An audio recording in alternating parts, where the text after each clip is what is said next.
everybody. Thank you so much for tuning in to another Bible teaching.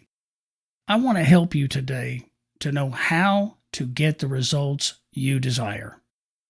First of all, if we are striving to, make everything out here happen for us, we have to understand that you have to go inside in order to make that happen. We spend a lot of time going outside. Exterior living is truly our defeat. All the answers are on the inside. So I would not say, it's like it's just in your body. It's in your mind. It's the way you think. The world is supposed to bend towards your inner conviction. Your conviction's not in your physical body. It's in your mind. What it is you truly believe. When Jesus said, I am the way, the truth, and the life, he said that with conviction. He knew it. There was something he knew about the way he was thinking that was righteous and that was right and could guarantee the results he got. Well, you and I are equipped with the same kind of body and the same kind of mind. We have just been trained to use our mind through the five physical senses instead of going and using the mind based on the word of life. So we don't have much word of life preached. That always seems to be the issue. If we could ever get enough word of life, we would begin to see our potential. So we're wanting the world to kind of bend to us, all right, but we don't know how to make that happen. Well, see, the world responds not to your effort. See, that's what we're used to. We'll get out there and do a good job, and you'll get paid really well for doing it. If you impress the boss enough, he'll give you a promotion. But the world doesn't respond to all those kinds of physical effort. No, the world responds to your assumption. What it is you already know about yourself, where you have confidence. See, if you know you're a loser, you'll probably lose in about everything you put your hands to. But if you know you're a winner, your confidence, your conviction will cause the world to bend towards you. Now, when I talk about the world, I'm not just talking about this, place out here, all the physical things and just matter and all of that. I'm talking about the world you have in your mind. Whatever it is you desire, the things that you don't see out here, it's going to have to come from another world, right? Like I can't see where my money's going to be able to produce that house or that car. So we're going to have to get it from somewhere else. Well, you don't have to, call God from heaven and Lord, just bless me with some money. No.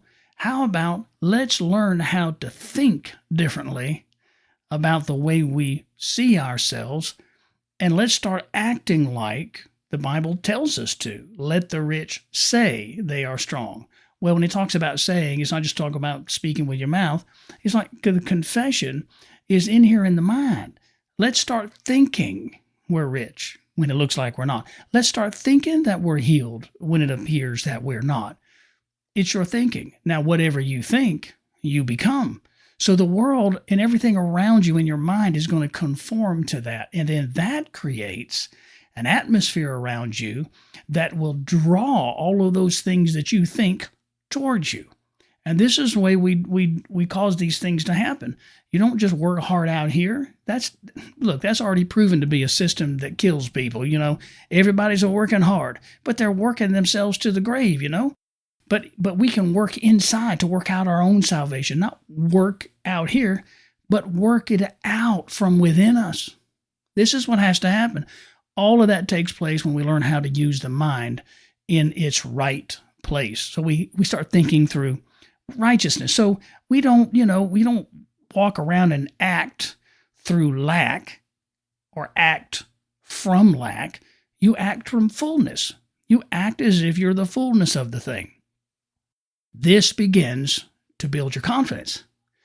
And your confidence is the thing that knows that that whatever you ask or make demand on, it shall be done.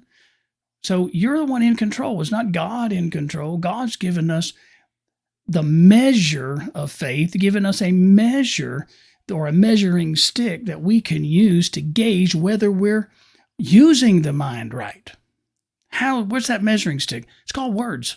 The measuring stick is based on the words you're using and where you're getting those words from. If we can process words that go straight to the mind of Christ on the inside of you, that speak to your divine nature, that speak to your potential, that give you confidence, that builds you up, that keeps the flame of fire on the inside of you, and keeps this thing just moving all the time, just keeps it progressing and progressing, then I'm telling you, you're going to grow and draw all of that you see inside. It'll come to you.